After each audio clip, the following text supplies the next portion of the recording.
Apa sebenarnya yang dinyatakan di dalam Alkitab tentang kedaulatan mutlak Allah, juga tentang kehendak bebas manusia? Dan sebagai pembuka, saya mau katakan bahwa kedua hal tersebut sama-sama dinyatakan dengan begitu clear, terang benderang, jelas dan lugas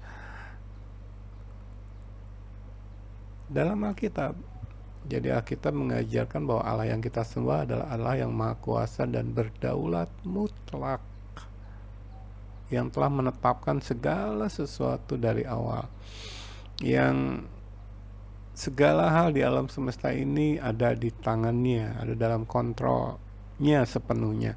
Tidak ada sesuatu pun dari hal yang besar sampai hal-hal yang remeh yang terjadi tanpa kendali dia, di luar kontrol dia. Itulah Allah yang dinyatakan di dalam Alkitab. Tidak ada sesuatu kejadian yang kebetulan dalam pandangan Allah. Tidak mungkin sesuatu terjadi seolah-olah Allah tidak terlibat di dalamnya. Allah tidak mengetahui atau di luar rencana dan kehendaknya. Itu tidak mungkin gitu. Apa yang dinyatakan Alkitab begitu jelas, begitu terang benderang dari perjanjian lama sampai perjanjian baru. Allah kita adalah Allah yang demikian, ya. Lalu di lain sisi, Alkitab juga mengajarkan tentang manusia yang diciptakan menurut gambar dan rupa Allah. Allah memiliki pikiran, perasaan, dan kehendak. Maka kita, manusia sebagai makhluk ciptaan yang diciptakan menurut gambar dan rupa Allah, kita memiliki ketiga kapasitas itu, ya. Pikiran, perasaan, kehendak kita miliki. Tapi jangan pernah berpikir bahwa ketiga hal tersebut kita miliki dalam kapasitas sebagaimana yang Allah miliki. Kita harus selalu ingat bahwa kita adalah makhluk ciptaan, sementara Dia Sang Maha Pencipta. Dan Alkitab dalam beberapa tempat menegaskan bahwa jarak keberadaan kita dengan keberadaan Allah adalah infinity, tak terhingga, tak terhitung, tak terukur. Jadi walaupun kita diciptakan menurut gambar dan rupa Allah, memiliki pikiran, perasaan, dan kehendak, jangan pernah membayangkan pikiran, perasaan, dan kehendak kita bisa melampaui apa yang dimiliki oleh Allah. Contohnya kehendak. Ya, kita memiliki kehendak bebas. Kita bukan robot, setuju saya. 100%, kalau perlu 1.000.000.000%, saya setuju bahwa kita bukan robot. Makanya kita dalam berbagai tempat kan menyodorkan, memberikan kepada kita pilihan-pilihan. Dan apa yang kita pilih, kita akan menanggung konsekuensinya. Begitu kan? Begitu jelas Alkitab mengajarkan itu. Kita tidak di-setel dari awal untuk melakukan segala sesuatu ya karena kita sudah di-setel. Tidak. Kalau kita melakukan segala sesuatu karena kita sudah di-setel demikian, maka ketika kita berbicara penghakiman, pengadilan, pertanggungjawaban, itu akan menjadi sesuatu kebohongan dong. Bagaimana robot melakukan segala sesuatu karena sudah di-setel demikian, sudah diprogram demikian, lalu kemudian yang dilakukannya dianggap salah, lalu kita meminta pertanggungjawaban dari sang robot. Kan itu sesuatu yang absurd, tidak masuk akal gitu. Maka ketika kita berbicara tentang pengadilan, pertanggungjawaban, penghakiman, kita tuh diadili, dihakimi, diminta pertanggungjawaban atas pilihan kita. Ingat loh, setiap keputusan, setiap pilihan kita dalam hidup ini, dari hal yang besar sampai hal yang terkecil, di akhir nanti kita akan dihadapkan kepada pengadilan Allah. Kita akan dituntut pertanggungjawaban. Karena kita melakukan pilihan itu ya menurut kehendak bebas kita. Jadi kita memiliki kehendak bebas dan kita begitu terang benderang mengajarkan itu. Tapi sekali lagi, kehendak bebas kita tidak tiba-tiba bisa mengatasi apa yang sudah menjadi rencana dan kehendak Allah. Ya. Bahkan kita diciptakan sebagai hamba Allah, pribadi-pribadi yang siap tunduk sepenuhnya kepada kehendak Allah. Artinya kita punya kehendak bebas, tetapi dalam posisi sebagai hamba Allah, kita menundukkan kehendak bebas kita secara bebas, sukarela, menurut keinginan kita, niat kita, motivasi dalam hati kita kepada kehendak Allah. Begitu ya. Tidak mungkin tiba-tiba kehendak manusia bisa mengatasi kehendak Allah. Nah, memang dalam pemikiran manusia dengan kapasitas otak yang nol besar lah, tidak ada apa-apanya dibandingkan ke apa yang ada dalam pikiran Allah. Ini terlihat seperti bertentangan. Kita tidak bisa menyelaraskan keduanya. Kita selalu berpikiran, oh buat apa kita memiliki kehendak bebas kalau pada akhirnya Allah sudah menetapkan semuanya. Padahal ketika Alkitab mengajarkan keduanya, kedaulatan mutlak Allah di mana kehendaknya, rencananya pasti jadi dan dia sudah menetapkan segalanya, lalu di lain sisi manusia bertindak menurut pilihannya sehingga kepadanya akan dituntut pertanggungjawaban. Kedua-duanya diajarkan, dinyatakan secara terang benderang di dalam Alkitab. Kita menolak karena menurut pikiran kita itu bertentangan. Salah satu harus gugur karena tidak mungkin kedua-duanya dalam pemikiran kita manusia yang cuman seupat. Tidak mungkin keduanya berjalan bersama-sama gitu. Nah, manusia dalam dosa tentu saja ego, daging, kepentingan pribadi yang berkuasa. Maka ketika menyatakan keduanya bertentangan sehingga salah satu harus gugur, kita sudah bisa menebak yang mana yang akan digugurkan, kedaulatan mutlak Allah dengan rencana dan kehendaknya yang sudah pasti, atau free will manusia. Nah, sekali lagi manusia dalam dosa pasti berat kepada ini. Free will kita nggak mau diganggu, kenyamanan hidup kita tidak mau diganggu. Maka kemudian ketika melihat keduanya bertentangan dan salah satu harus gugur, ya kedaulatan mutlak Allah lah yang digugurkan. Dan itu tidak mungkin. Kalau kita belajar Alkitab dengan benar, itu tidak mungkin. Itu sama sekali tidak diajarkan dalam Alkitab. Kita makhluk ciptaan. Begitu ya. Dan dalam dosa ini yang esensi yang seringkali kita lupakan gitu, bahwa kita tuh makhluk ciptaan. Coba saya bawa atau saya ajak kita mengingat kembali ayat pertama di dalam Alkitab kita. Pada mulanya Allah menciptakan. Artinya pada mulanya hanya ada Allah. Dengan segala kemahakudusannya, dengan segala kemahakuasaannya, kedaulatan mutlaknya. Tidak ada sesuatu pun di luar Allah, karena Allah belum menciptakan apapun gitu. Pada mulanya Allah, satu Allah dalam tiga pribadi, Bapa, Anak, dan Roh Kudus. Mereka ada dalam kesempurnaan, keberadaan yang sempurna yang sedikit pun tidak bisa kita bayangkan. Baru kemudian Allah menciptakan segala sesuatu, alam semesta. Jadi segala sesuatu di luar dirinya, di luar diri Allah, itu adalah ciptaan Allah. Jadi segala sesuatu di luar dirinya tidak akan ada sebagaimana sekarang ada kalau Allah tidak menciptakan. Nangkep posisi ciptaan dibandingkan dengan Sang Maha Pencipta. Ingat loh, saya ingatkan berulang-ulang, itu sudah puluhan atau ratusan kali, karena ini yang menjadi sumber masalah. Manusia lupa bahwa dirinya adalah makhluk ciptaan. Makanya dalam beberapa kesempatan saya selalu menyampaikan bahwa sebagai seorang gembala, sebagai seorang pengajar firman, kerinduan hati saya adalah kepada setiap mereka yang mengaku Kristen, mengajarkan Kejadian pasal pertama, kedua, dan ketiga dengan benar. Ini kunci loh.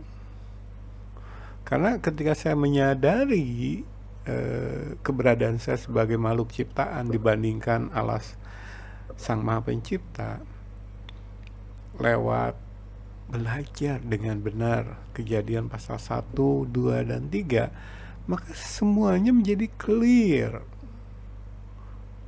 bahwa predestinasi itu sesuatu yang tak terhindarkan. Itu adalah implikasi logis dari keberadaan Allah yang demikian dan posisi manusia sebagai makhluk ciptaan.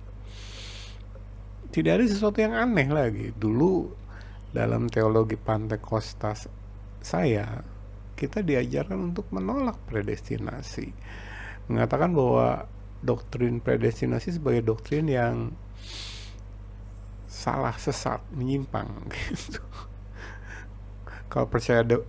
Kalau percaya predestinasi maka kita robot dong, selalu argumen itu. Atau kalau Allah sudah mempredestinasi segala sesuatu, buat apa kita kerja? Buat apa kita berangkat menginjili?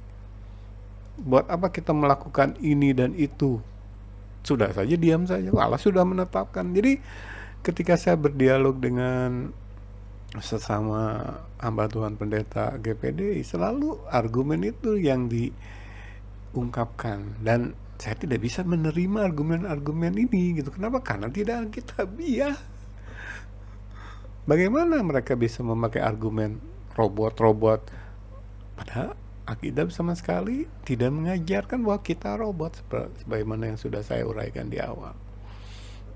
Atau mereka mengemukakan argumen, wah kalau Allah sudah mempredestinasi segala sesuatu, buat apa kita berbuat baik, menginjili, lalu beribadah kepada Allah, dan sebagainya dan sebagainya. Allah sudah menetapkan segalanya, udah aja kita diam, duduk manis, ongkang-ongkang kaki.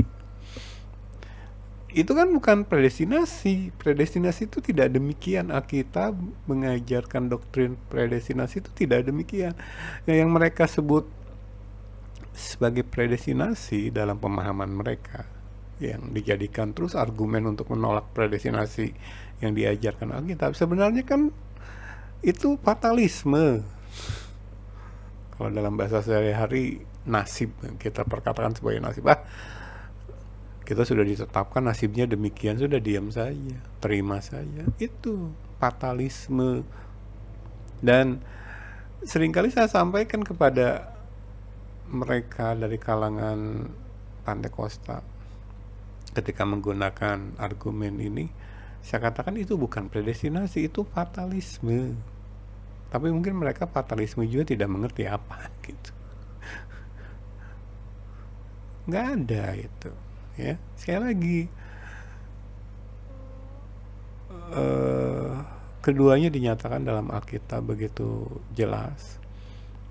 Maka kalau iman kita sederhana, itu yang dituntut dari Allah, lalu kita mengakui otoritas firman, itu firman Allah loh. Apa yang dinyatakan Allah di dalam Alkitab pasti benar, walaupun menurut pikiran kita yang sekali lagi seupet, tampak bertentangan. Kita akan menerima itu, mengaminkan itu, maka segala sesuatu menjadi jelas gitu. Iman Kristen itu menjadi make sense gitu. Nah, ini saya alami, saya sendiri, betapa dulu dalam teologi Pantekosta karismatik begitu kacau pemahaman saya. Satu hal bertentangan dengan hal yang lain, karena memang dari awal kita sudah menolak apa yang dinyatakan di dalam Alkitab, begitu ya. Jadi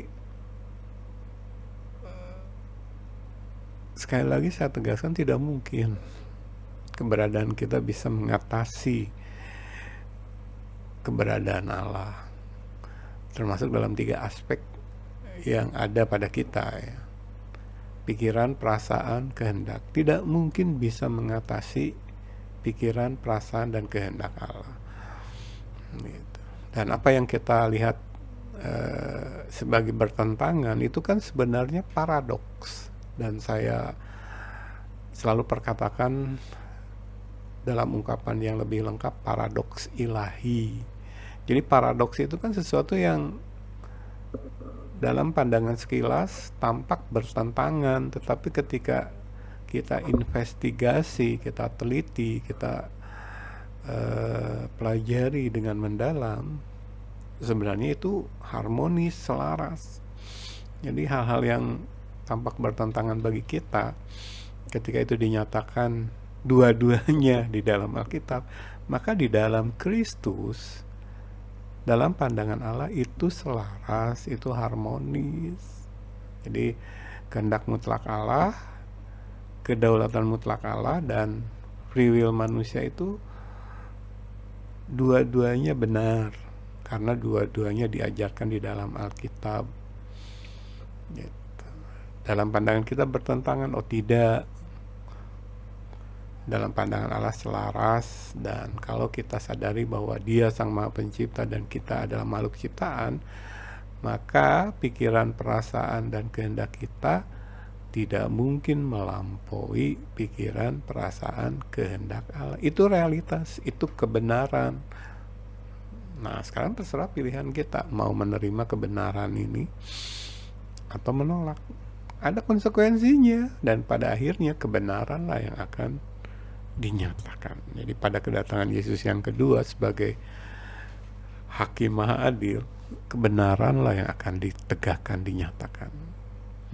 Kalau kita sekarang menolak karena menurut kita itu bertentangan, ya silakan, itu kehendak kita yang bekerja, silakan pilih. Tapi Alkitab sudah memberikan peringatan, menolak kebenaran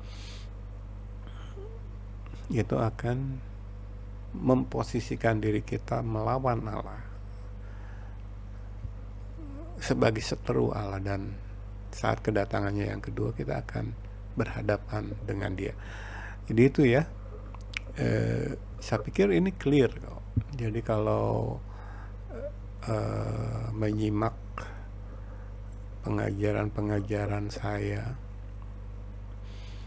khususnya mungkin 13 tahun terakhir lah, atau yang ada di YouTube, di kanal YouTube kami, Rumah Roti Hidup, yang baru dimulai tahun 2021 awal, itu akan tertangkap jelas bahwa hal itu yang terus kami gaungkan, terus kami presentasikan, tanpa ditambahi, tanpa dikurangi. Kalau ada kekurangan di sana, itu adalah milik saya sebagai manusia yang penuh kekurangan. Tetapi saya mencoba, tentu saja dengan kasih dan kuasa kemurahan Allah dalam diri saya, untuk mempresentasikan apa yang dinyatakan dalam Alkitab apa adanya gitu, tidak menggugurkan satu hal karena saya anggap bertentangan. Jadi silakan mau menerima kebenaran walaupun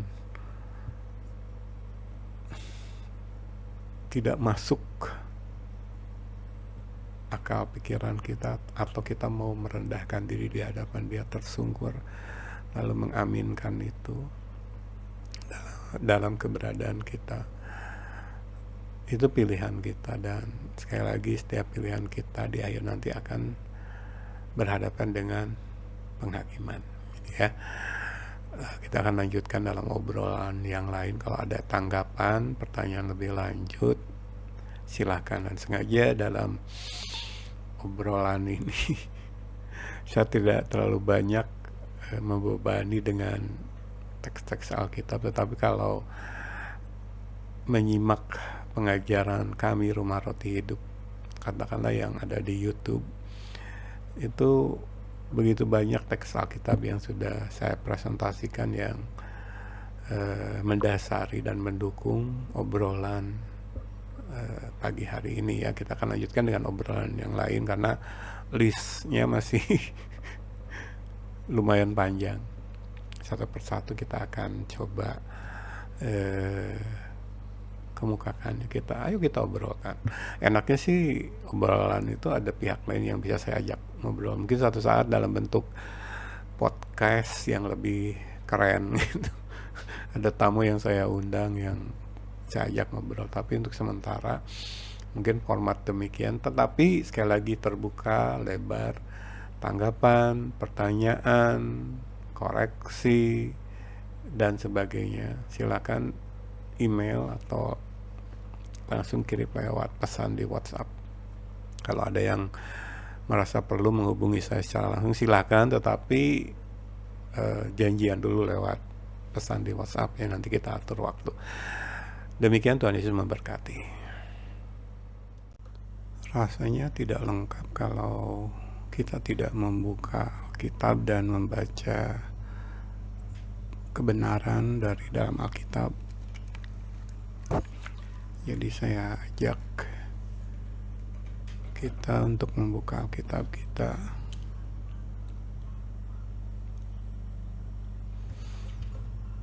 Bersama-sama kita buka kitab Yesaya. Kitab Yesaya pasal yang ke-46. Kita akan bacakan pasal ini keseluruhan dan kita simak bagaimana Allah kita, Allah YHWH, menyatakan dirinya satu-satunya Allah dan tidak ada yang lain. Sementara dia mengolok-olok para dewa Babel ya, sebagai perbandingan. Saya akan bacakan demikian firman Tuhan. Yesaya pasal 46. Dewa Bel sudah ditundukkan, dewa Nebo sudah direbahkan, patung-patungnya sudah diangkut di atas binatang, di atas hewan. Yang pernah kamu arak, sekarang telah dimuatkan sebagai beban pada binatang yang lelah, yang tidak dapat menyelamatkan bebannya itu. Dewa-dewa itu bersama-sama direbahkan dan ditundukkan, dan mereka sendiri harus pergi sebagai tawanan. Dengarkanlah aku, hai kaum keturunan Yakub, hai semua orang yang masih tinggal dari keturunan Israel, hai orang-orang yang kudukung sejak dari kandungan, hai orang-orang yang kujunjung sejak dari rahim. Sampai masa tuamu aku tetap dia, dan sampai masa putih rambutmu aku menggendong kamu. Aku telah melakukannya dan mau menanggung kamu terus. Aku mau memikul kamu dan menyelamatkan kamu. Kepada siapakah kamu hendak menyamakan aku, hendak membandingkan dan mengumpamakan aku sehingga kami sama? Orang mengeluarkan emas dari dalam kantongnya dan menimbang perak dengan dacing. Mereka mengupah tukang emas untuk membuat Allah dari bahan itu, lalu mereka menyembahnya juga sujud kepadanya. Mereka mengangkatnya ke atas bahu dan memikulnya, lalu menaruhnya di tempatnya. Di situ ia berdiri dan tidak dapat beralih dari tempatnya. Sekalipun orang berseru kepadanya, ia tidak menjawab, dan ia tidak menyelamatkan mereka dari kesesakannya. Ayat 8. Ingatlah hal itu dan jadilah malu. Pertimbangkanlah dalam hati, hai orang-orang pemberontak. Ingatlah hal-hal yang dahulu dari sejak purbakala, bahwasanya akulah Allah dan tidak ada yang lain, akulah Allah dan tidak ada yang seperti aku, yang memberitahukan dari mulanya hal yang kemudian, dan dari zaman purbakala apa yang belum terlaksana, yang berkata, keputusanku akan sampai dan segala kehendakku akan kulaksanakan, yang memanggil burung buas dari timur dan orang yang melaksanakan putusanku dari negeri yang jauh. Aku telah mengatakannya, maka aku hendak melangsungkannya. Aku telah merencanakannya, maka aku hendak melaksanakannya. Dengarlah aku, hai orang-orang yang congkak, orang-orang yang jauh dari kebenaran. Keselamatan yang daripadaku tidak jauh lagi, sebab aku telah mendekatkannya, dan kelepasan yang kuberikan tidak bertangguh lagi. Aku akan memberikan kelepasan di Sion dan keagunganku kepada Israel. Silahkan disimak dan direnungkan teks Alkitab yang baru saja kita baca, lalu kaitkan itu dengan obrolan kita kali ini. Betapa bahagianya kita ada dalam kuasa, ada dalam genggaman tangan, ada dalam jaminan keselamatan dari Allah yang benar, satu-satunya Allah dan tidak ada yang lain. Tapi sayang, gereja akhir zaman, gereja hari-hari ini telah terjebak ke dalam penyembahan Allah yang lain. Jadi akui kemahakuasaan dan kedaulatan mutlaknya, itu yang akan menyelamatkan kita. Sampai jumpa di obrolan berikutnya dan Tuhan Yesus memberkati.